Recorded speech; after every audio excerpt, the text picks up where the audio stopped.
La tamutunna illa wa antum muslimun.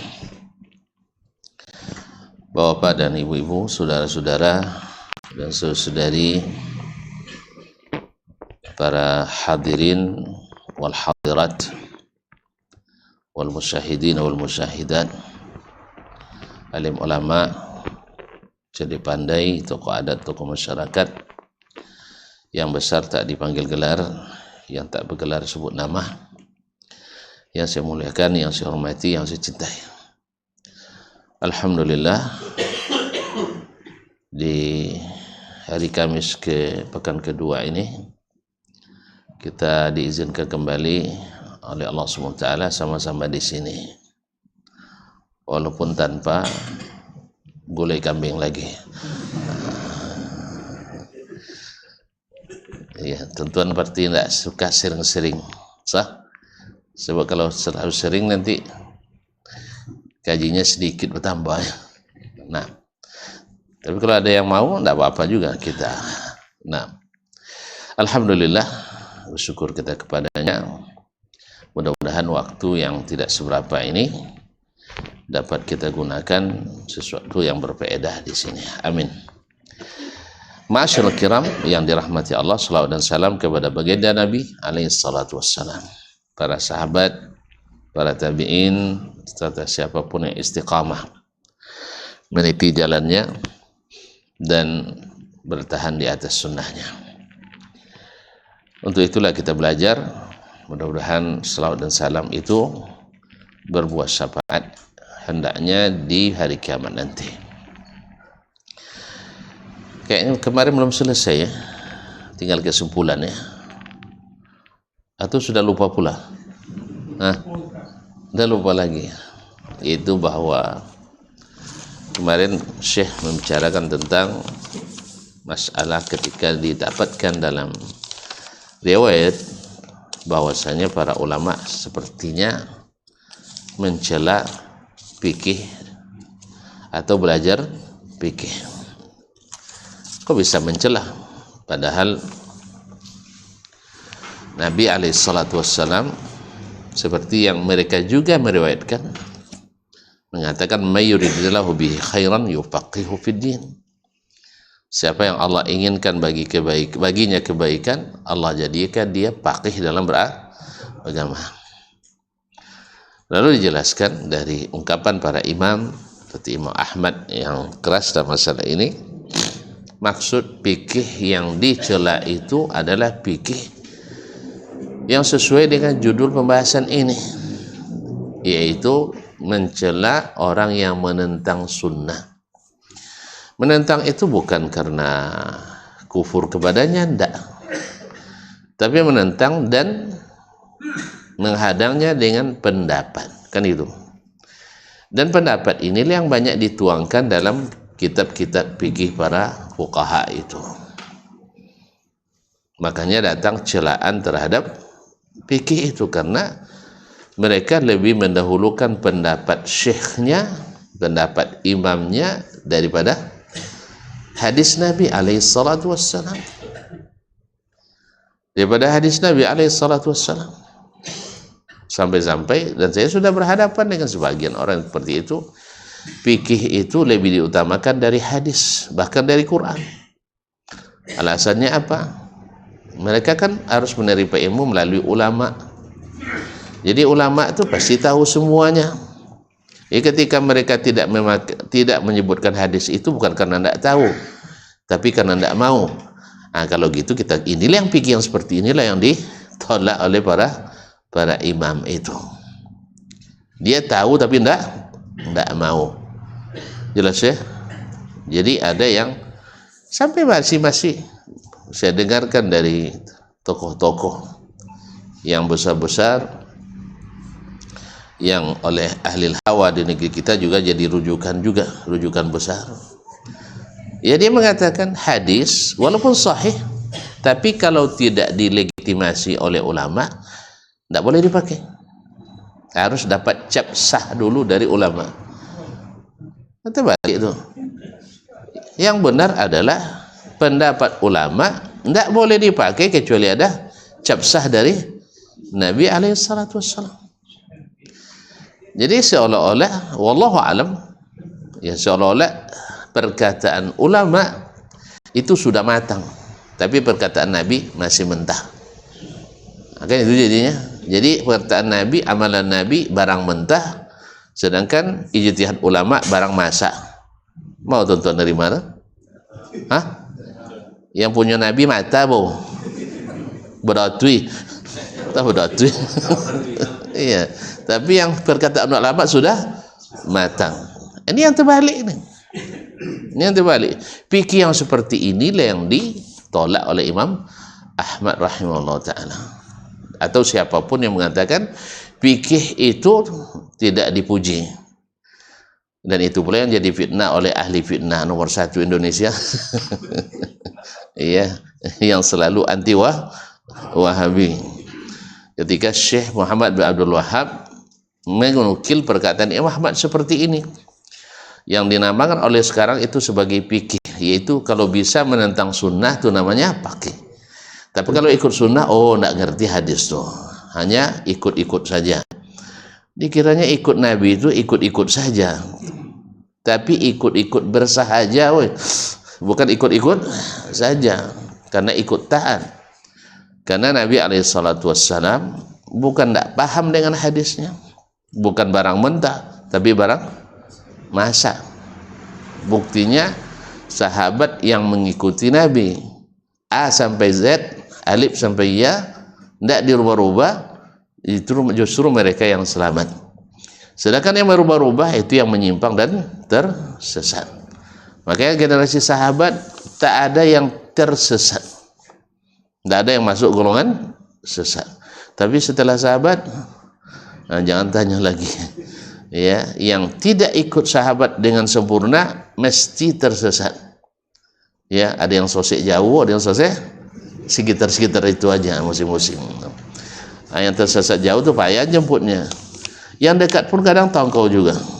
Tidak mau dia tidak mau dia diajak kembali. Jadi mana tahu nanti tuan-tuan dengar pula ahli syubhat memanfaatkan ini sebagai itulah orang-orang itu anti fikih. Anti fikih. Awak pula nanti jadi penentang Nabi jadinya.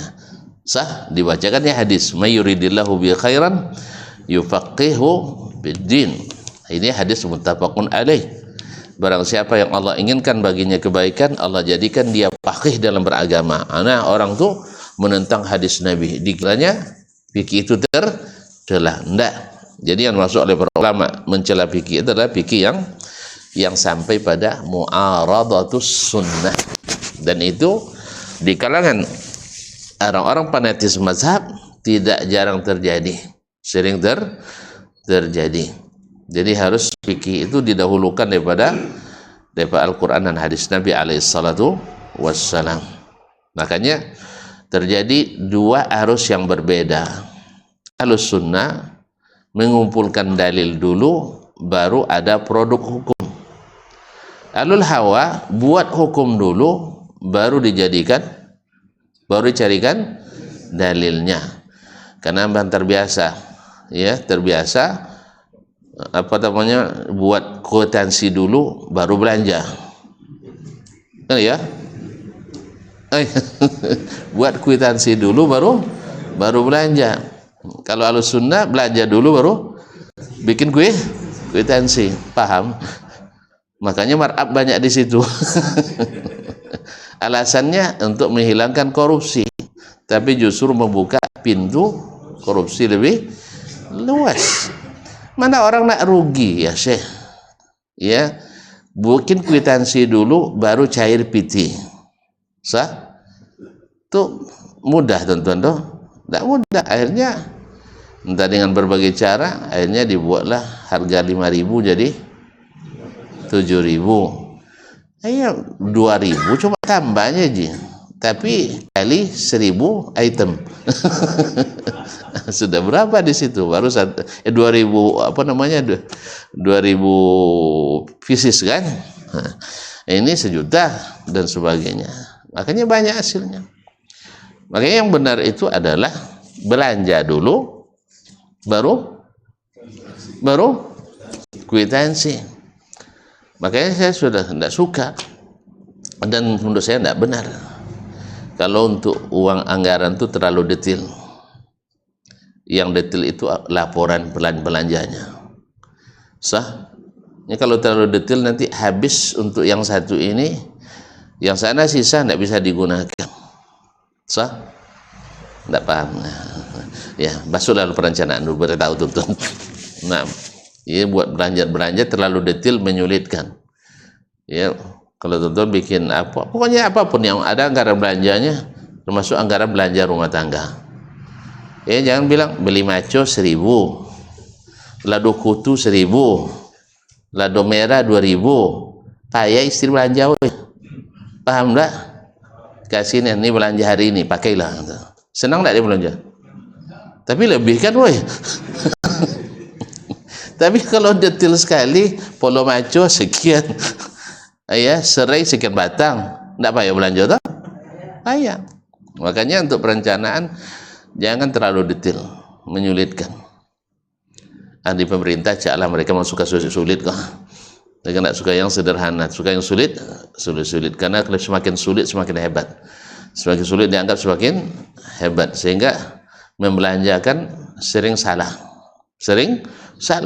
Kenapa? Beli gelas sudah habis, beli botol masih ada sisa, padahal yang sering pecah gelas. Sahih? Akhirnya gelas sudah habis, tidak bisa dibelanjakan uang botol. Pahamnya tak? Makanya lebih baik, misalnya jangan disebutkan gelas sekian, botol sekian, garpu sekian untuk belanja peralatan makan. Nah, selesai. Sah? Peralatan makan. Apa peralatan makan? Terserah.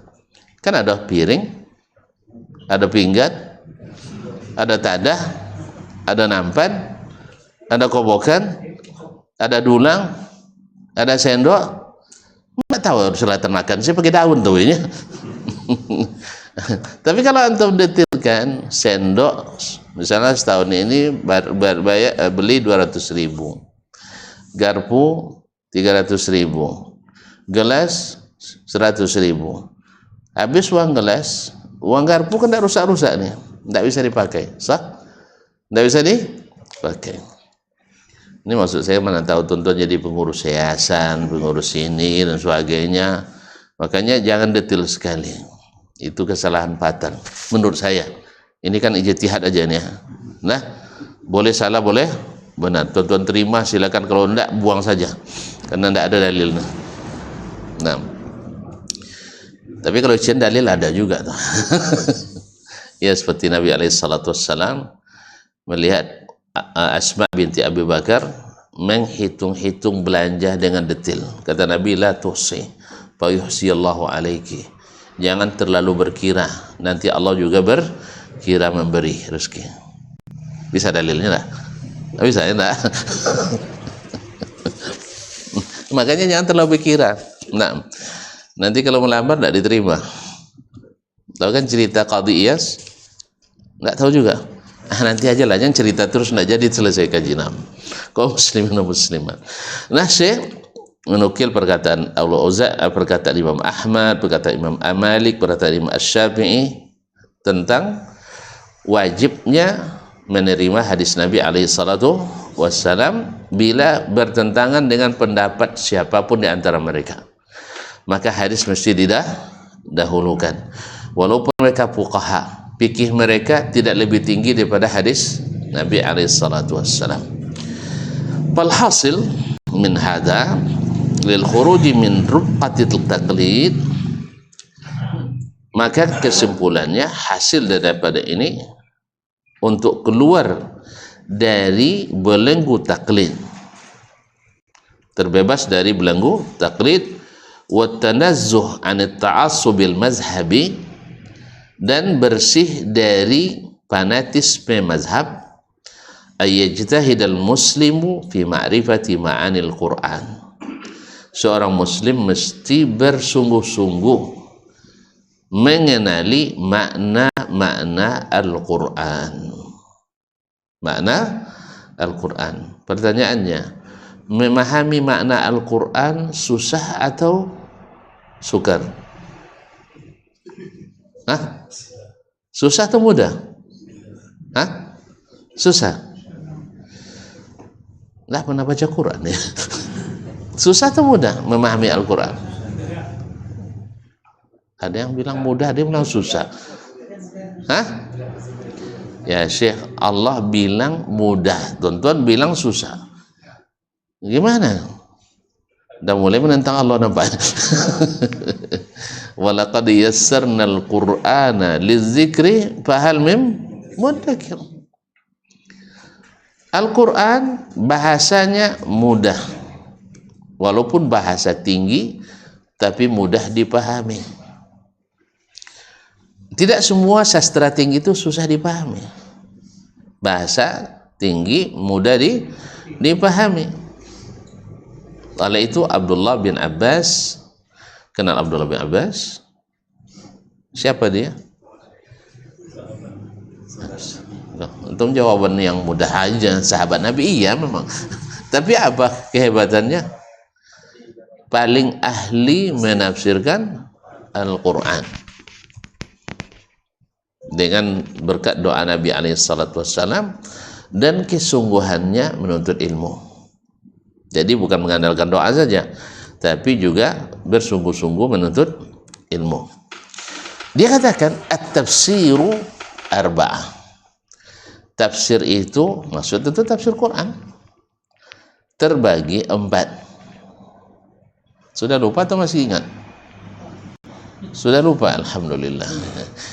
Jadi kalau masih lupa berarti bisa diingatkan. Kalau enggak, enggak usah ngaji lagi Ustaz. Dah hafal kami itu kan, alhamdulillah.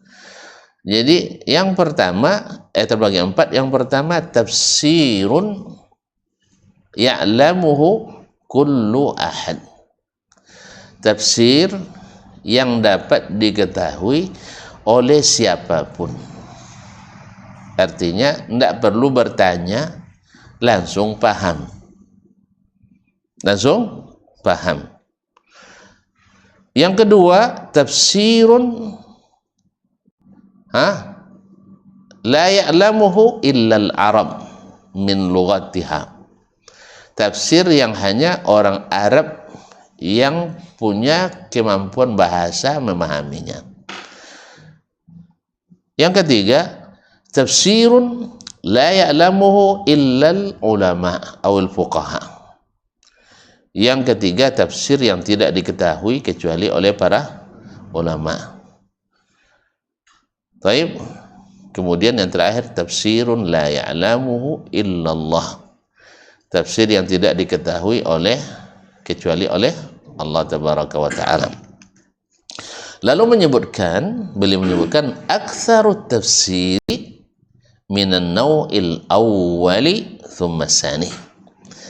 Tafsir yang terbanyak itu adalah dari jenis yang pertama, mudah dan langsung dipahami. Coba ingat-ingat baca Quran. Ya, baca Quran. Apa yang tuan-tuan sering baca? Surat apa? Al-Baqarah, Masya Allah. Kalau saya Al-Fatihah. Tapi baguslah. Berarti Al-Baqarah baca tiap hari di rumah, Masya Allah. Bisa menjaga rumah dari syaitan dan dari sihir. Jayid, Jamil. Coba ingat ayat yang kita baca, mana yang lebih mudah dipahami? Kebanyakan ayatnya atau kebanyakan tidak mudah dipahami?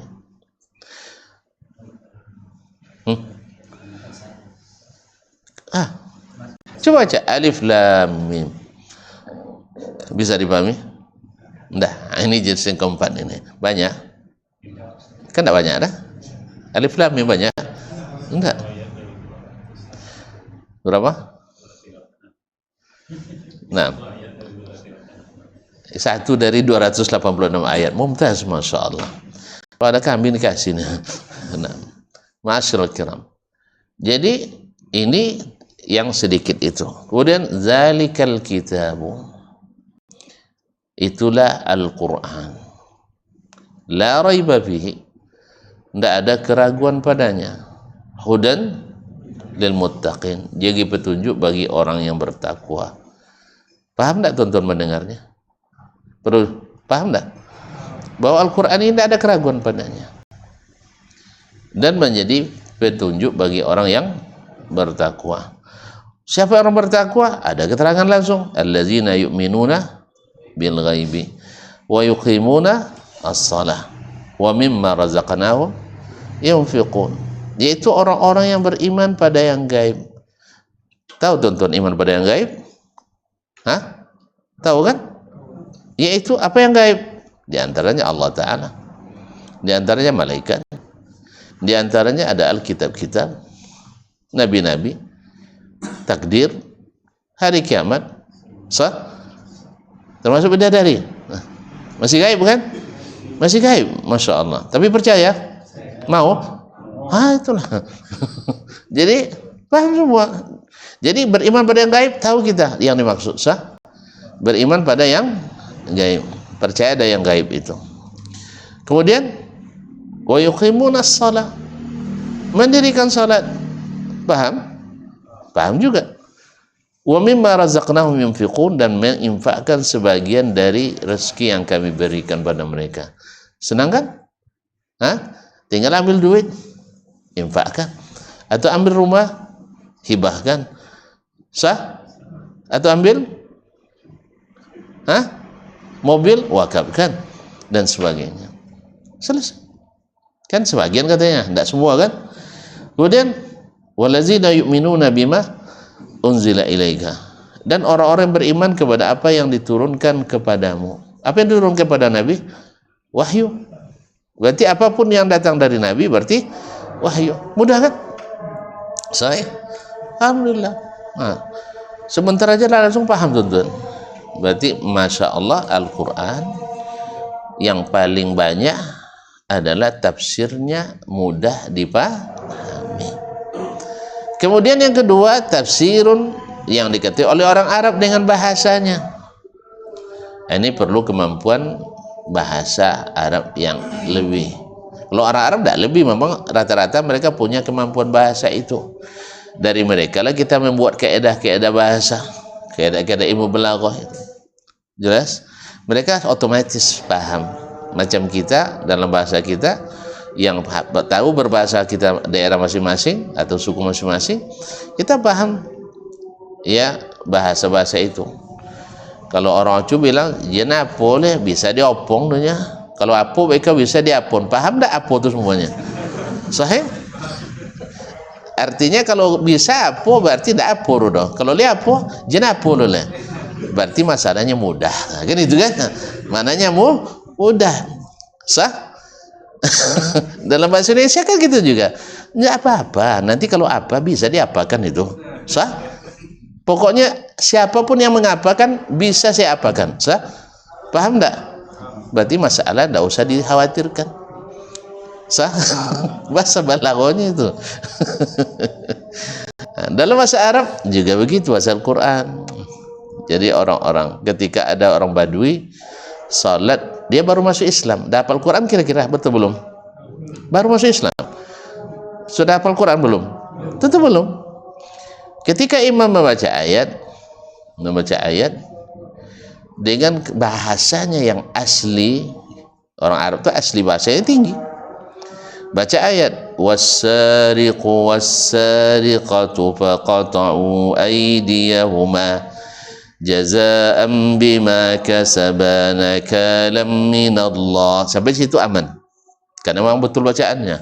Pas di ujung, wallahu ghafurur rahim, orang Badui tidak bilang subhanallah. Imam bingung, diulang lagi, wallahu ghafurur rahim, bilang lagi subhanallah. Sampai dia ucapkan wallahu azizun hakim, baru diam.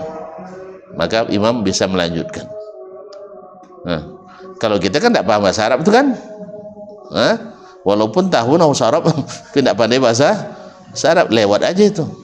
Tapi orang Badui tidak bisa lewat di depannya. Sebab apa? Dia punya kemampuan bahasa. Apa sebab? Karena tidak matching maknanya. Pencuri laki-laki dan pencuri perempuan, diapakan? Potong tangannya sebagai sanksi atas perbuatannya dan peringatan bagi yang lain. Peringatan bagi yang lain. Maka ketika di ujung sebut Allah Maha Pengampun, Maha Penyayang, pas. Wih, awalnya potong tangan jadi peringatan, sah? Itu bisa Allah Maha Pengampun, Maha Penyayang ujungnya? Hah? Wih, bisa. Berarti tuan-tuan tidak paham bahasa. Tidak pas. Makanya ujungnya yang pas adalah wallahu azizun hakim. Allah maha kuat, maha perkasa. Karena untuk menjalankan hukum perlu kekuasaan yang kuat, berdaulat. Sah? Bersatu, berdaulat, Indonesia maju. Kalau tidak, nak boleh bercerai-berai. Dihujat-hujat pula pemerintah. Mana ada daulat lagi? Sah? Harusnya daulat tuanku kan?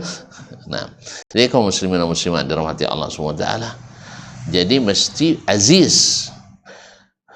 Tentu orang pertanyakan, kok dipotong tangannya? Dia mencuri, mana yang lebih mahal tangan daripada yang barang dicuri? Sah? Dia yang dicuri cuma yang dicuri cuma syarat potong tangan berapa? 1/4 dinar. 1/4 dinar berapa rupiah? Ya Allah, tidak tahu dinar berapa ya. 6,5 juta bagi 4. Mana pandai bagi 6 juta Pak ya bagi, apalagi mereka 2.000 triliun itu apa ya bagi? Hah? 1,5 juta lebih kurang ya. 1,600 ya. Juga 625.000. Dah. Mana yang lebih mahal, tangan itu daripada 1,625.000? Tangan lebih mahal. Nah, makanya Allah sebut ada hikmahnya, hakim. Kalau yang hikmah itu artinya selalu benar, maka Allah maha hikmah. Maka pasnya adalah wallahu azizun hakim. Allah kuat melaksanakan dan Allah hikmah ketika menetapkan. Buktinya apa? Ketika hukum itu diterapkan, jarang orang berani mencuri. Tetapi ketika tidak diterapkan, ya, apalagi yang diterapkan hanya pencuri kelas ayam. Yang kalau sudah kelas-kelas motor ke atas, itu cepat lepas. Hah? Ya, siapa yang pelihara sih? Biasanya yang dipelihara ayam malah. Ini kok motornya pelihara. Allah musta'an. Pokoknya tanya, kalau pencuri ayam cepat prosesnya, sah? Tapi kalau pencuri motor lama prosesnya. Kenapa ya? Karena berat motornya. Ayam kan ringan. Itu barangkali. Allah musta'an.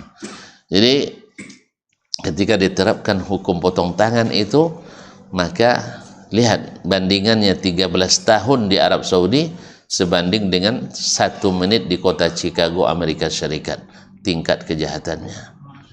Semenit di Amerika, bukan di Amerika, di sebuah kota di Amerika, bukan di seluruh Amerika, sama dengan 13 tahun di sebuah negara yang bernama Arab Saudi. Tapi tentu tidak suka sama Saudi ya, gara-gara Wahabi. Hah? Tentu tidak suka ya. Kenapa? Padahal mereka suka sama kita. Iya, mereka suka sama kita. Kalau Indonesia minta kuota haji ditambah, awak pula yang menyelewengkan. Pokoknya tidak dibagi sama Saudi. Orang lain tidak dibaginya, tapi kalau orang Indonesia dibagi. Cuma orang kita tuh yang tidak lurus-lurus itu masalahnya. Sah? Allah musta'an. Ya Syekh? Baik, kita dengar azan dulu lah ya. Nah.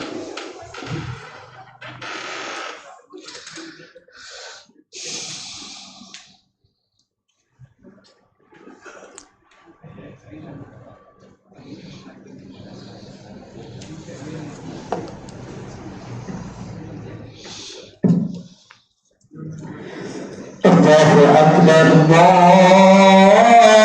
Allahu Akbar, Allahu Akbar, Allahu Akbar,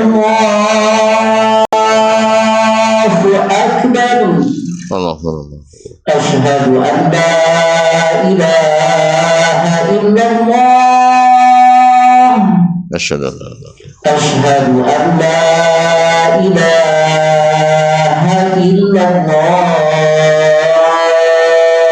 asyhadu an la أشهد أن محمدا رسول الله asyhadu an أشهد أن محمدا رسول الله asyhadu an la حي على الصلاة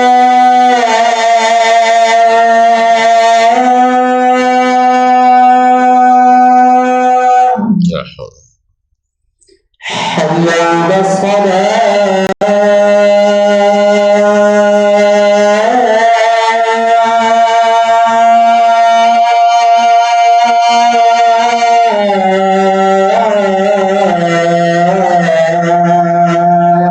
la hawla حي على الفلاح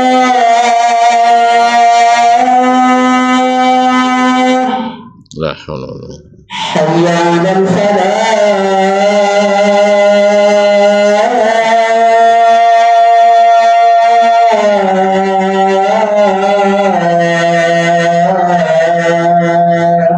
la hawla wala الله أكبر الله أكبر Allah لا إله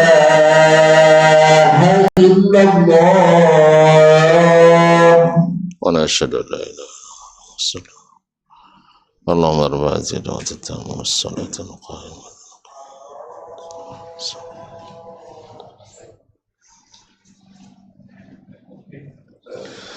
Baik, kaum muslimin dan muslimat dirahmati Allah. Jadi intinya yang berdasarkan bahwa Al-Quranul Karim dimudahkan memahaminya. Maka setiap muslim mesti berusaha keras untuk memahami makna-makna Al-Quran supaya terlepas dari belenggu taklid buta atau fanatisme buta terhadap mazhab. Kemudian wa tatabbu'il ahadits wa tadabburi li ma'aniha, demikian juga mengumpulkan atau mencari sebanyak-banyaknya hadis dan mentadabburi makna-maknanya. Sebagaimana Al-Quran, hadis pun sebagian besarnya mudah dipahami. Sebagian besar mudah dipahami seperti kata Ibn Abbas tadi radhiyallahu anhu. Wa ahkamiha, dan memahami hukum-hukumnya. Waluqufi ala as-sahihi minha, mencari yang sahih daripadanya. Wa nabzid dhaif, dan membuang yang lemah. Ini juga terjadi juga syubhat di antara sebagian kaum muslimin, hadis lemah kok dibuang. Ya, kita katakan hadis lemah memang tidak diterima. Kalau tidak diterima berarti ya dibuang, tidak dijadikan hujjah. Oh, tidak boleh dipakai untuk fadilat amal. Yang makainya juga orang-orang yang iya, suka pakai barang rongsokan. Nah, hadis dhaif sepakat ulama tidak dipakai. Kan hadis dibagi oleh para ulama menjadi 3. 1 hadis palsu, hadis sahih, 2 hadis hasan, 3 hadis dhaif. Yang diterima hadis sahih dan hasan, yang ditolak hadis dhaif. Itu kenapa antum marah ketika saya bilang hadis dhaif tidak dipakai? Kan ini yang dikatakan oleh orang lama. Lah antum hujah saya, kan ada ulama hadis dhaif, berarti ulama itu salah dia pakai. Salah apa? Pakai. Mungkin kesalahan itu disebabkan 1, beliau menyangka hadisnya sahih atau hasan. Atau dia tak pandai membedakan mana yang sahih, mana yang dhaif. Kalau itu berarti, kalau dia tidak tahu berarti ma'zur karena kejahilannya. Atau karena dia menyangka hadis itu sahih, maka berarti dia salah sangka. Mudah-mudahan jadi maafkan. Tapi kalau sudah tahu antum ini hadisnya dhaif, masih juga dipakai? Masih dipakai? Sayang loh Ustaznya, kan sayang. Anda lebih sayang kepada amalan kita daripada sayang pada hadis itu. Sebab hadisnya jelas tidak sahih. Ala kulli hal. Tapi terkhilaf di antara ulama antara mensahihkan atau mendhaifkan. Tidak apa-apa, antum ikutlah ulama yang mensahihkan, tidak masalah. Tapi kalau antum ikut ulama yang mendhaifkan, antum sahihkan juga hadisnya itu, ini masalah. Ya, karena orang kalau tidak punya ilmu tentu ikut orang yang berilmu. Kalau antum ikut ulama yang mensahihkan, tidak apa-apa, silakan. Tapi kalau antum sudah tahu ulama itu keliru, mensahihkannya masih antum ikut juga. Dah jelas dia tersesat, antum ikut juga. Ya berarti sengaja aku sesat. Orang sesat rata-rata tidak sengaja aku, tapi antum sengaja aku. Berarti berbahaya antum. Jelas. Jadi kalau ada yang mensahihkan, ikutlah yang mensahihkan, tidak ada masalah. Mudah-mudahan dia yang benar. Tapi kalau dia sendiri sudah mendhaifkan atau dia salah dan mensahihkan, lalu antum tetap juga memakainya, berarti antum tidak ikut dia juga. Ikut dia ketika sesuai dengan hawa. Kalau tidak ikut, kalau tidak sesuai, selamat tinggal guru. Tidak bisa. Nah, taib wa nabz dhaif wa amma da'wa wujubi tamazhubi bi mazhabin muayyan, adapun klaim atau dakwaan wajib bermazhab dengan mazhab tertentu, seperti banyak yang mengatakan wajib kalau nak jadi ahlus sunnah di Indonesia wajib bermazhab Syafi'i. Ya, akidah mesti Asy'ari atau Maturidi. Apa dia pakai atau Maturidi lah? Misalnya akidah bisa beza-beza nampak ya. Nah, kemudian tasawuf mesti Al-Ghazali. Kenapa tidak satu aja imamnya? Di tasawufnya satu, di fikihnya satu, di tarekatnya satu. Kan senang. Kalau banyak nih imam payah deh. Satu bilang Allahu Akbar, satu bilang Sami Allahu liman hamidah. Sah salat kita ini ya? Tidak. Inilah cara memecah belah umat dengan nama menyatukan umat. Dulu Nabi menyatukannya dengan mazhab atau dengan sunnah? Dengan sunnah. Ya, satukan mereka dengan sunnah kembali. Nah, cuma antum tidak suka sunnah, walaupun namanya ahli sunnah. Sah? Dia tidak senang nengok sunnah. Dia tidak nengok sunnah. Buktinya cuma memang sunnah janggut aja nyanyinya. Tidak, bukan janggut saja, tapi salah satunya adalah janggut. Memang sunnah sebanda isbal aja, cingkrang. Tidak, itu salah satunya. Tapi kalau antum sudah membenci yang satu yang mudah ini, pasti yang susah lebih antum benci. Buktinya ketika Ahlus Sunnah mengatakan Allah begini melalui berdasarkan sunnah, kan antum tolak, sah? Kan antum tolak? Enggak. Ketika Allah bilang Allah di atas aras, antum tolak enggak? Mereka, woi. Kan antum tolak. Antum itu lah pandai bahasa di kode-kode enggak dipahami. Antum tolak. Kenapa? Tidak sesuai dengan nafsu, tidak sesuai dengan keinginan, sah? Tidak sesuai dengan pikiran. Padahal agama ini di atas pikiran antum. Hadis Nabi itu di atas perasaan antum. Antum jadikan hadis dibawa perasaan dan pikiran. Disitulah letak perbedaan kita. Kita cari hadis dulu, baru diyakini. Antum yakini dulu, baru cari hadisnya. Maka berbeda dari kita. Antum cari dulu, buat hukum dulu, baru cari dalilnya. Kalau kita tidak kumpulkan dalil dulu, baru buat hukumnya. Jelas? Nah, ma'asyiral kiram dirahmati Allah. Wa amma afwan, falam yaqul bihi ahadun minas salaf. Tidak satu pun ulama salaf yang mewajibkan mazhab tertentu, tidak satu pun. Ini kita bertanggungjawabkan ini. Carilah yang mewajibkan bermazhab dengan mazhab tertentu, tidak ada.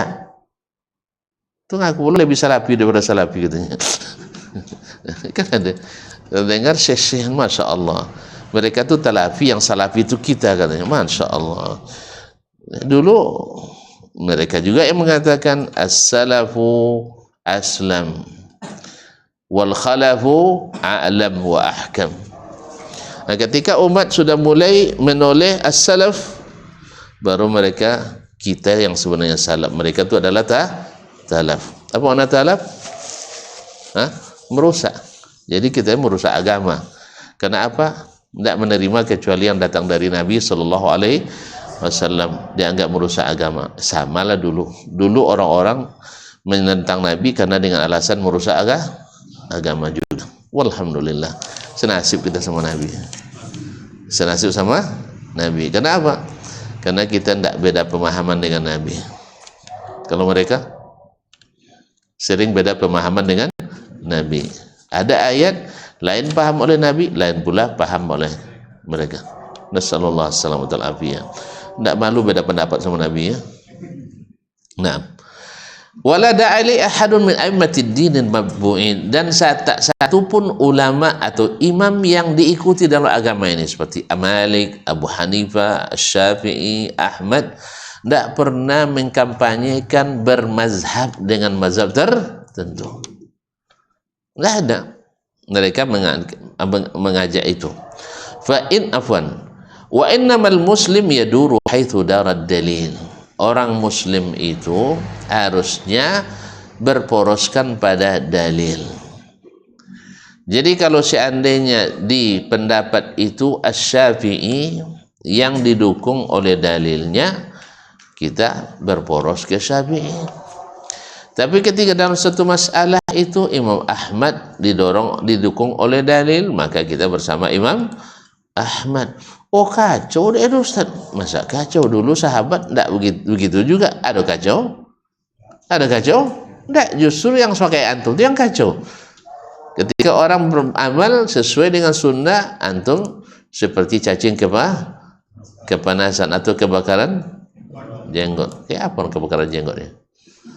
Syekh, pernah nengok? Ada yang mau jadi contoh?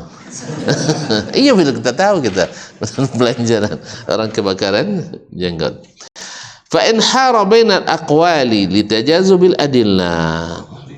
Kalau Anda bingung antara banyaknya pendapat ulama karena dalil masing-masing kuat, sah?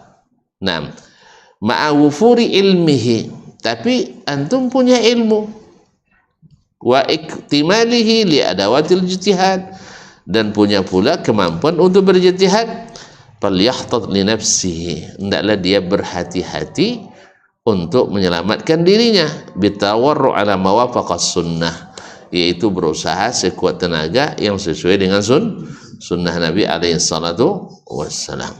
Kan banyak masalah dari sisi dalil sepertinya saling menguatkan di antara mereka. Sebagai contoh, masalah menjaharkan bismillah atau mensirkan bismillah. Hadisnya kuat-kuat. Ya zahirnya ada yang mendukung menjaharkan dan ada pula yang mendukung mensirkan. Lalu antum berusaha sekuat tenaga di mana yang lebih pasnya.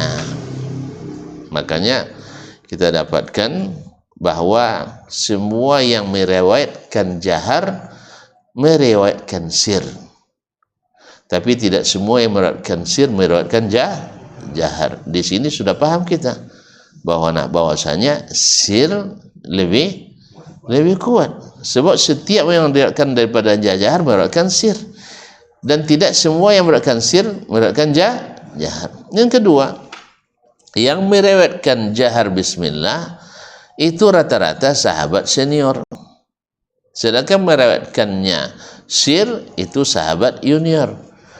Paham juga kita, kalau senior dekat dengan Nabi maka terdengar olehnya baca bismillah, yang junior agak jauh dari Nabi sehingga tak dengar baca bismillah. Ini kan salah satu usaha kita untuk mendekati di antara kedua pendapat itu.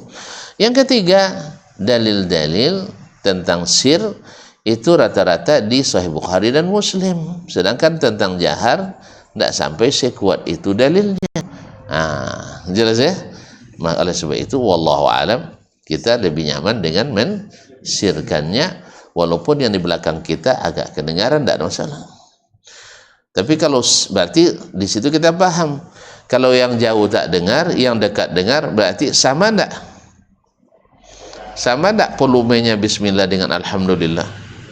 Kalau alhamdulillah semua dengar. Bismillah yang dekat saja dengar. Berarti sama? Enggak. Berarti pendapat yang sir lebih dekat kepada yang benar, walaupun dalil tadi sama-sama saling menguatkan. Sama juga dengan masalah salat tarawih 2 rakaat atau 4 rakaat. Sah?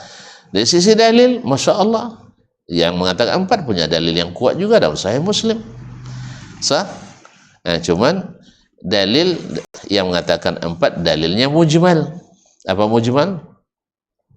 Tongkrongan, garis besar.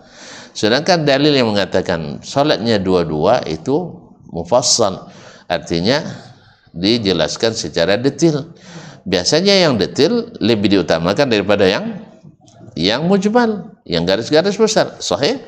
Nah, makanya kemudian dari sisi kekuatan dalil bahwasanya yang mengatakan 2 dalam Sahih Bukhari dan Muslim, sedang mengatakan 4 hanya dalam Sahih Muslim. Kemudian wallahu alam, hukum asalnya salat sunat itu 2. Kembali ke asal. Tarawih salat sunat atau salat wajib? Hah? Kayaknya wajib, Ustaz. Isya tak salat, dia tarawih ikut dia. Bagi sebagian, Masya Allah, tarawih itu wajib. Sah? Sampai marah-marah sama istrinya. Abang tak pergi salat isya, tarawih aja nanti katanya. Jadi tarawih dia jamaah, isya salat sendiri. Allah musta'an. Berarti ini yang terbalik. Allah musta'an. Jadi kaum muslimin dan muslimat di sini pentingnya kita untuk berilmu, dan pentingnya belajar, dan pentingnya selalu berusaha untuk menghilangkan belenggu taklid tadi. Wallahu musta'an. Wa illam yakul lahu ahliyatun fi ta'allum. Tapi kalau tidak punya kemampuan untuk belajar, wala huwa sahibu irin fihi wala nafir, tidak sedikit pun punya kemampuan dalam menuntut ilmu, falahu yattabi' man thabata indahu luzumu lis-sunnati minal ulama. Maka dia berhak atau boleh memilih siapa di antara ulama yang paling, menurut pandangannya, yang paling setia dengan sunnah, yang paling setia dengan sunnah. Nah, kemudian walahu ayyajma'a bainal mazahib fil masail al-mukhtalifah, dia boleh mengumpulkan pendapat seluruh mazhab. Misalnya dalam amalan ini dia ikut mazhab Ahmad seperti yang kita kata tadi, karena berdasarkan dalil yang dia ketahui atau dalil yang diajarkan oleh gurunya. Bimma yadhunnu anna qawla kulli mazhab fi kulli mas'alah hiya shawab, dengan dugaan bahwa pendapat ini, mazhab ini yang benar, yang dipilihnya itu yang benar. Tapi kalau dia yakin itu salah tapi diikuti juga walaupun mazhabnya, ini yang tidak dibolehkan. Wa hadza huwa at-tariqu lil khuruj min raqat at-taqlid ila al-iltizami bis sunnah, dan inilah jalan untuk keluar bebas dari belenggu taklid, untuk iltizam bis sunnah, untuk kokoh dan berpegang teguh dengan sunnah. Karena yang kita cari bukan lagi pendapat imam, tapi adalah pendapat Nabi atau hadis Nabi alaihi salatu wassalam. Wa iyyabil amali biha, dan menghidupkannya dengan mengamalkannya, wa da'wati ilaiha, dan mendakwahkannya. Jadi sebagaimana dulu sahabat nanya kepada sahabat yang lain, atau tabi'in nanya pada sahabat, kaifa fa'ala Rasulullah, maza amara Rasulullah sallallahu alaihi wasallam. Itu yang mereka tanyakan. Demikian juga kita hari ini, bagaimana Nabi alaihi salatu wassalam melaksanakan. Kalau sudah sampai ke tahap itu, maka para ulama harus memberikan jawaban yang benar, sehingga ulama tidak lagi menjadi tukang legitimasi, tapi adalah harus tunduk pada hadis Nabi alaihi salatu wassalam. Wa amma ulaika allazina anzalu aqwalal a'immati ka aqwalil kitab was sunnah. Adapun orang-orang itu yang meletakkan, memposisikan perkataan para imam seperti perkataan Alkitab dan Sunnah, bal qaddamuha 'alaiha bighairi ma burhan illa ta'assub wa taqlil al-a'ma.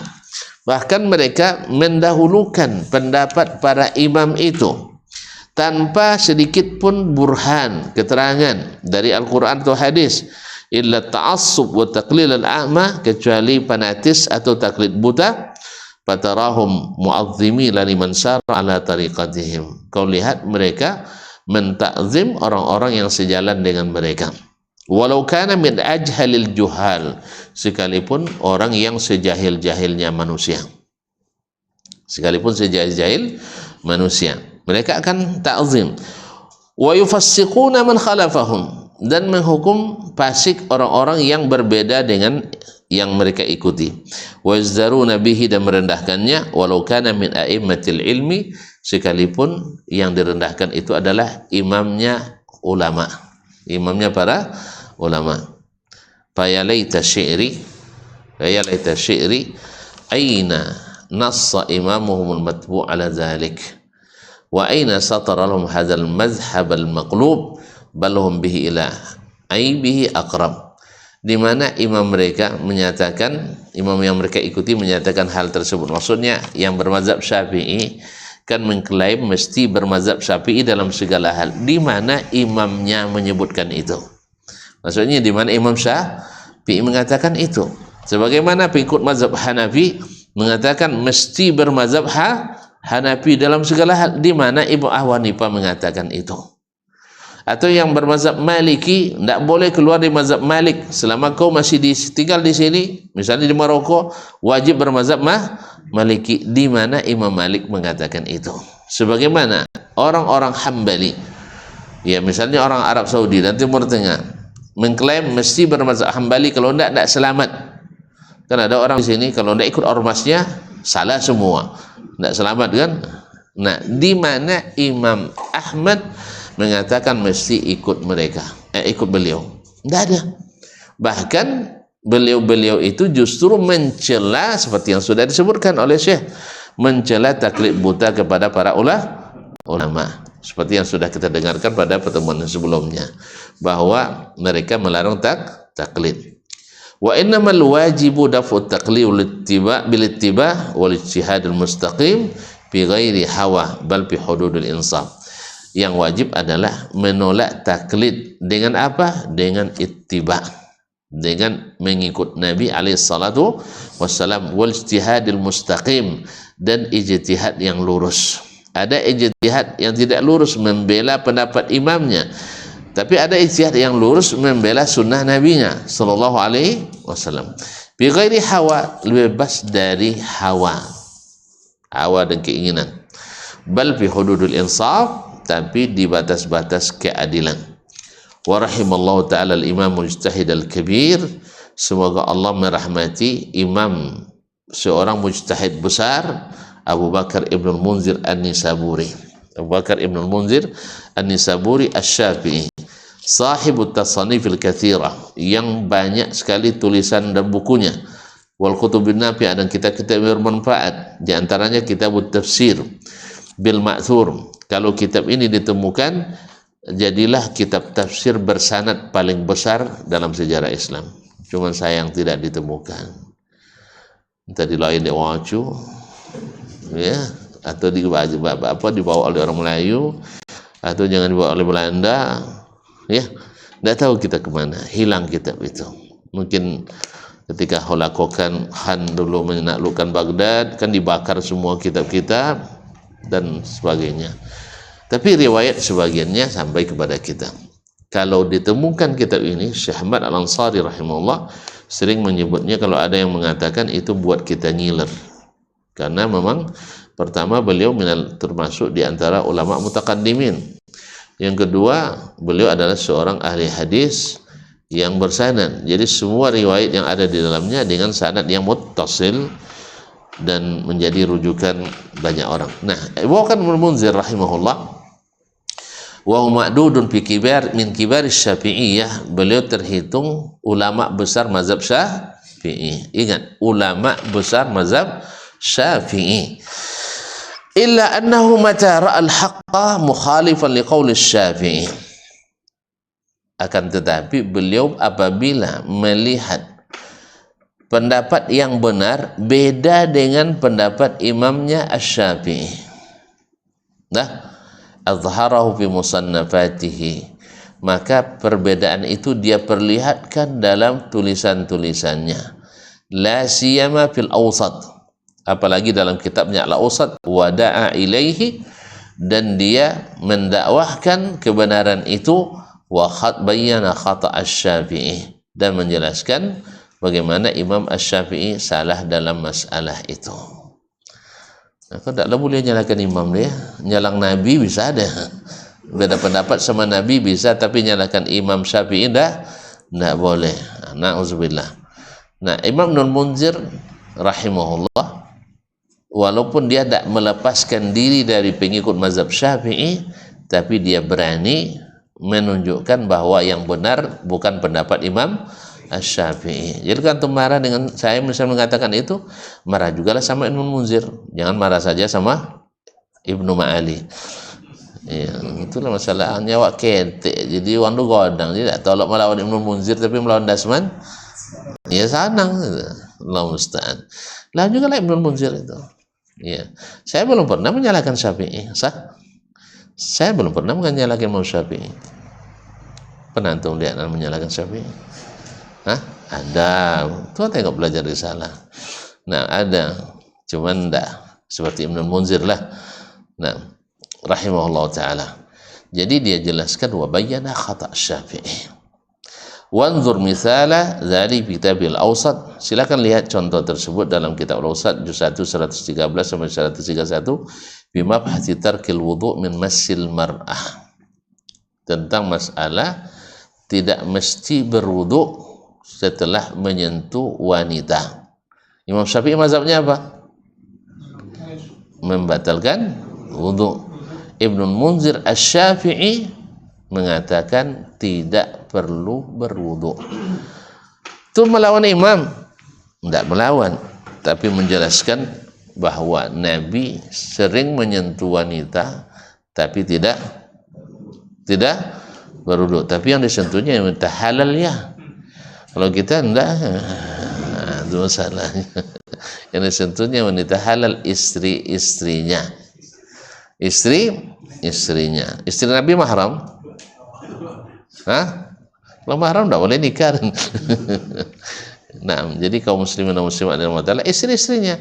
Beliau berwudu, kemudian mencium istrinya, mencium lagi, bukan hanya nyentuh. Bukan hanya pegang tangan dan salam, enggak, mencium. Nah, makanya Ibnul Munzir mensahihkan pendapat ulama yang lain dan menjelaskan kesalahan imamnya sendiri Asy-Syafi'i. Inilah yang harus diikuti sesuai dengan perintah Imam Asy-Syafi'i. Jadi siapa-siapa yang mewajibkan sekali Syafi'i tetap Syafi'i, ini telah mengkhianati atau tidak menunaikan wasiat Imam Asy-Syafi'i rahimahullah ta'ala. Macam mana pulanya tak pernah baca kitab Syafi'i gitu, nah. Yang dibaca adalah kitab-kitab yang mewajibkan bermazhab Syafi'i. Maka sudah disebutkan tidak ada di kalangan salaf yang mewajibkan bermazhab tertentu. Nah, ketika kita mengatakan ini dibilang pula anti mazhab. Nah, gini tuh. Biasalah tukang fitnah itu memang apa aja jadi fitnah. Al-Quran bisa jadi fitnah, hadis bisa jadi subuhan. Makanya semua selang yang berkarat itu mengeluarkan air karat. Selang yang penuh subuhat mengeluarkan subuhat. Al-Quran masuk pikiran jadi subuhat. Hadis masuk dalam pikirannya jadi subuhat. Coba bayangkan, Masya Allah, ada seseorang semalam saya dengar muhadharah, ada orang dari Irak aslinya, ya, dia bilang bahwa imam la ilaha illallah Muhammadur Rasulullah, Imam Ibnu Taimiyah rahimahullah, menggunakan hadis Nabi tidak pada tempatnya. Kita lihat hadisnya, bunyinya la tusaddur rihalu illa ila thalathati masajid. Tidaklah dibolehkan melakukan perjalanan dalam rangka ibadah musafir kecuali ketiga masjid: Masjidil Haram, wa Masjidun Nabawi, wal Masjidul Aqsa. Jelas enggak perkataan Nabi ini? jelas sekali. Maka Imam Asy-Syafi'i mengatakan tidak boleh sekalipun untuk ziarah ke kuburan Nabi Muhammad sallallahu alaihi wasallam. Lihat, ini orang bilang Ibnu Taimiyah menggunakan hadis tidak pada tempatnya. Tidak di tempatnya tuh. Saya ulang balik. Nyalin-nyalin nampak dia masih bingung. Kan Nabi bilang tidak boleh musafir kecuali ketiga masjid, maksudnya dalam rangka ibadah. Sebab Nabi tidak pernah melarang sahabat untuk pergi ke Syam untuk berjihad, sah? Tidak melarang Muaz ke Yaman untuk berdakwah, kan tak larangnya dah, sah? Tapi menuju tempat untuk beribadah dilarang oleh Nabi kecuali ketiga masjid. Berarti kalau ada yang membuat perjalanan wisata religius ke makam, ke makam apa? Makam Syekh, siapa? Tersinggung itu belakang tu. Ma'asyiral kiram dirahmati Allah SWT. Oleh Ibnu Taimiyah dilarang. Lalu dalilnya hadis tadi. Oleh saudara kita ini dibilang Ibnu Taimiyah tidak pandai menggunakan hadis. Itu cuma apa yang pandai? Nah, lawan hadis itu baru dinamakan fikih. Jadi kalau ikut seperti Nabi itu tidak pakai. Tapi kalau bisa melawan Nabi namanya pakai. Jelas ya? Jelas? Jadi dipakainya hadis dalam Al-Mustadrak, yaitu bahwa Isa alaihissalam besok akan datang ke Madinah berziarah ke kuburan Nabi alaihissalatu wassalam. Pertama, tambahan ziarah ke kuburan Nabi itu ziyadah mungkarah, tapi anggaplah sahih, anggap sahih. Maka ma'asyiral kiram dirahmati Allah SWT, Isa datang ke Madinah untuk ke Masjid Nabawi seperti kita hari ini, seperti juga kata Ibnu Taimiyah, boleh kita ke Masjid Nabawi, tapi sampai di Masjid Nabawi dibolehkan ziarah ke kuburan Nabi, tapi bukan berangkat dari negeri menuju kuburan Nabi, itu dilarang. Nah, dibilangnya tidak pada tempatnya. Masya Allah, itu cuma apa tu sampai makai? Cuma tu sampai makai. Oh, yang pas itu adalah itu dia kan, seperti dalil. Tidak usahlah, nanti tersinggung tuntun. Nah, ini kalau sebut contoh nanti tuntun suka tersinggung, itu masalahnya. Awak tidak suka juga nyinggung-nyinggung orang. Tidak nyinggung tu banyak juga yang tersinggung, apalagi nyinggung-nyinggung ya.